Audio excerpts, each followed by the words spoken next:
Good morning. The Norwegian Nobel Committee has decided to award the Nobel Peace Prize for 2018 to Denis Mukwege and Nadia Murad for their efforts to end the use of sexual violence as a weapon of war and armed conflict. Both laureates have made a crucial contribution to focusing attention on and combating such war crimes. Denis Mukwege is the helper who has devoted his life to defending these victims. Nadia Murad is the witness who tells of the abuses perpetrated against herself and others. Each of them, in their own ways, has helped to give greater visibility to wartime sexual violence so that the perpetrators can be held accountable for their actions. The physician Denis Mukwege has spent large parts of his adult life helping victims of sexual violence in the Democratic Republic of Congo. Since the Panzi Hospital was established in Bukavu in 2008, Dr. Mukwege and his staff have treated thousands of patients who have fallen victims to such assaults. Most of the abuses have been committed in the context of a long-lasting civil war that has cost the lives of more than 6 million Congolese. Denis Mukwege is the foremost, most unifying symbol, both nationally and internationally, of the struggle to end sexual violence in war and armed conflicts. His basic principle is that justice is everyone's business. Men and women, officers and soldiers, local, national and international authorities alike all have a shared responsibility for reporting and combating this type of war crime. The importance of Denis Mukwege's enduring, dedicated and selfless efforts in this field cannot be overrated. He has repeatedly condemned impunity for mass rape and criticized the Congolese government and other countries for not doing enough to stop the use of sexual violence against women as a strategy and a weapon of war. Nadia Murad is herself a victim of war crimes. She refused to accept the social codes that required women to remain silent and ashamed of the abuses to which they had been subjected. She has shown uncommon courage in recounting her own suffering and speaking up on behalf of other victims. Nadia Murad is a member of the Yazidi minority in northern Iraq, where she lived with her family in the remote village of Kocho. In August 2014, the Islamic State, ISIS, launched a brutal, systematic attack on the villages of the Sinjar region, aimed at exterminating the Yazidi population. In Nadia Murad's village, several hundred people were massacred. The younger women, including underage children, were abducted and held as sex slaves. While the captive of the ISIS, Nadia Murad was repeatedly subjected to rape and other abuses. Her assaulters threatened to execute her if she did not convert to their hateful, inhuman version of Islam.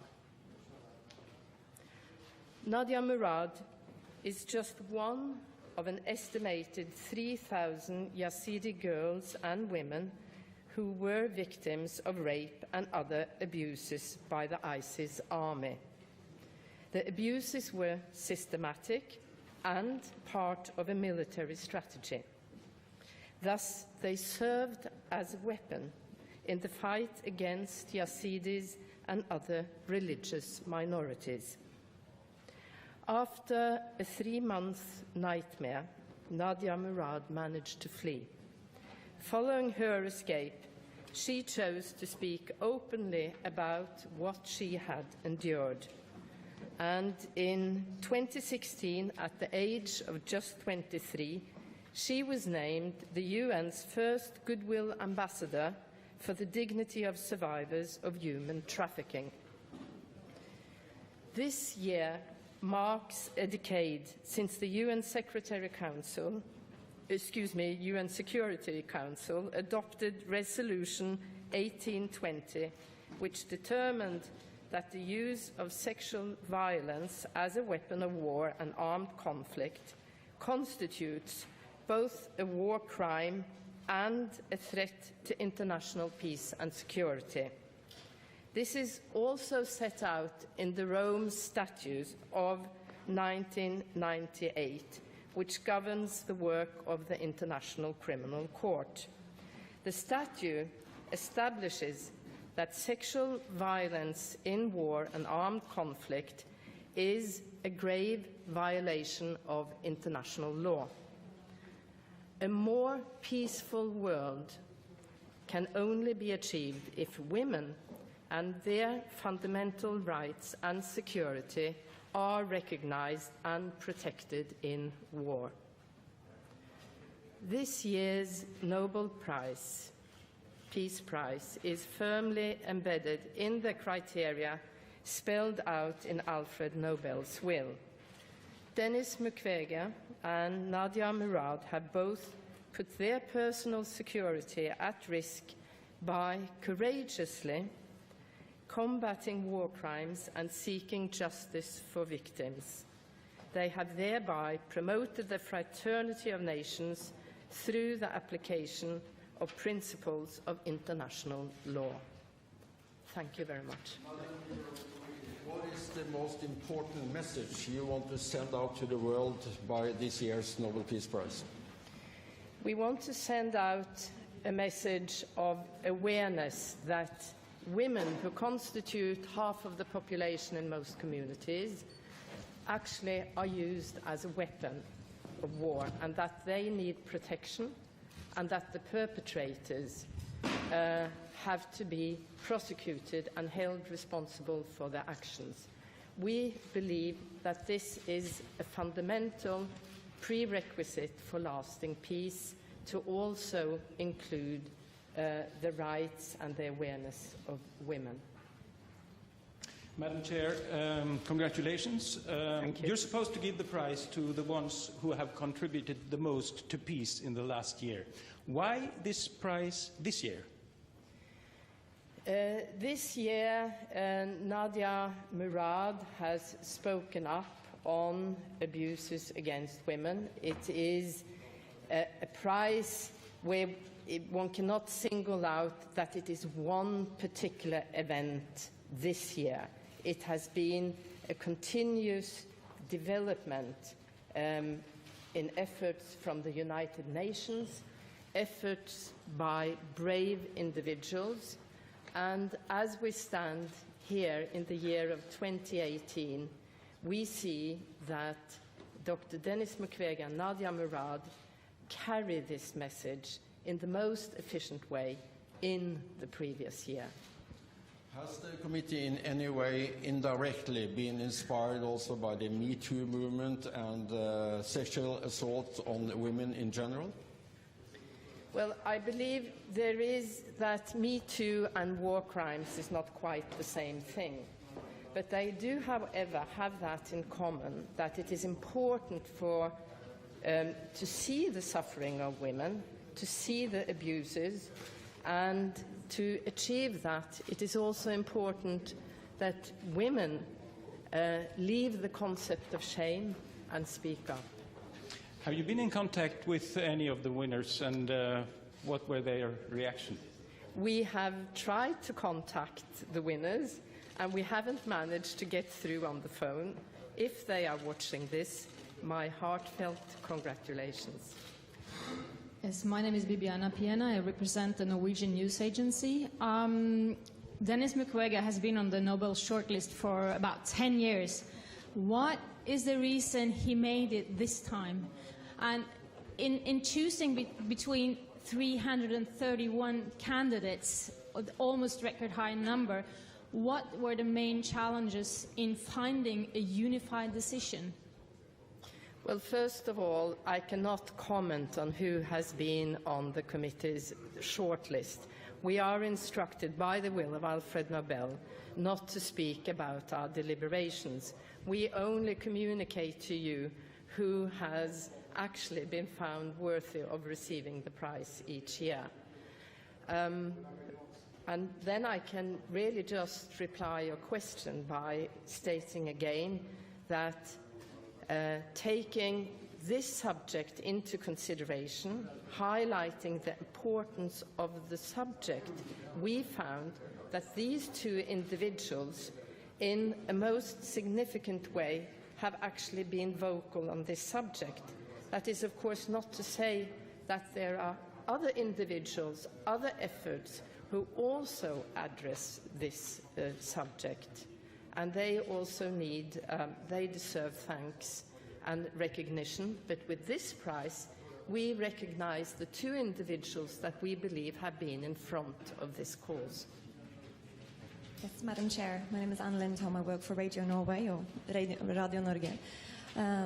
Sexual violence has been debated a lot over the past year. How important has that been in your decision?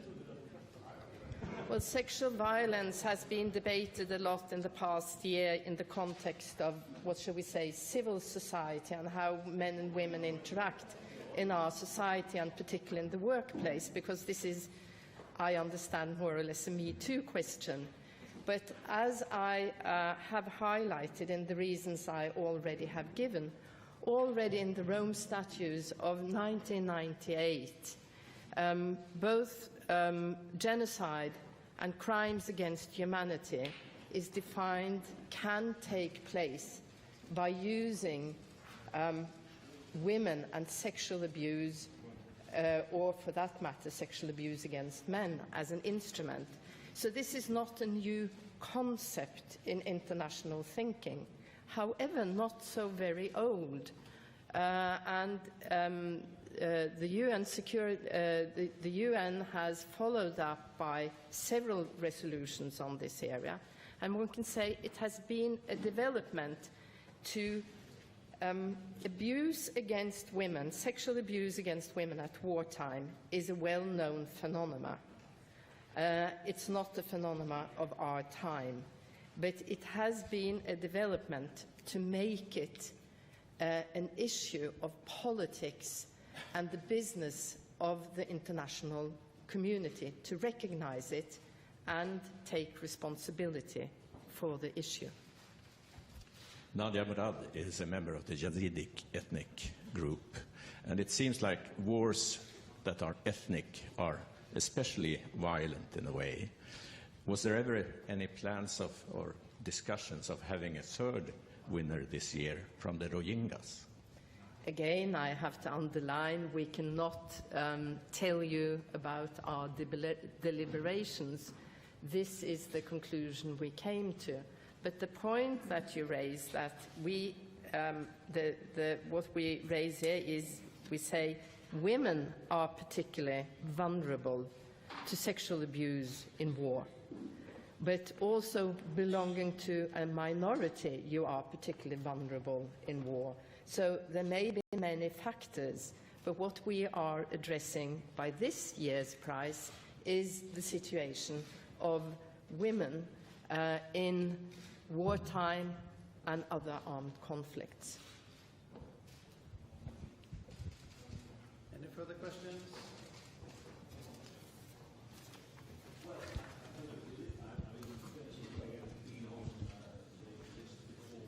Doesn't seem so. Okay, then What are your hopes for an eventual impact of this prize on sexual violence in wars? Well, when we say the purpose is partly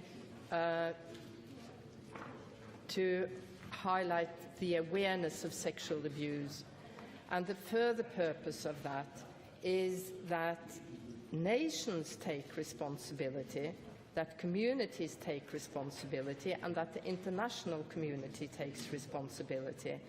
And what is very important is not that we just say this is criminal behavior, but that we actually act and prosecute the perpetrators, and that incidents are reported. Of course, the final goal is to end the crime and also to end the impunity. Is it true that Nadia Murad is the second youngest laureate ever? I believe so. Malala Yousafzai is so far the youngest. Thank you very much. Thank you.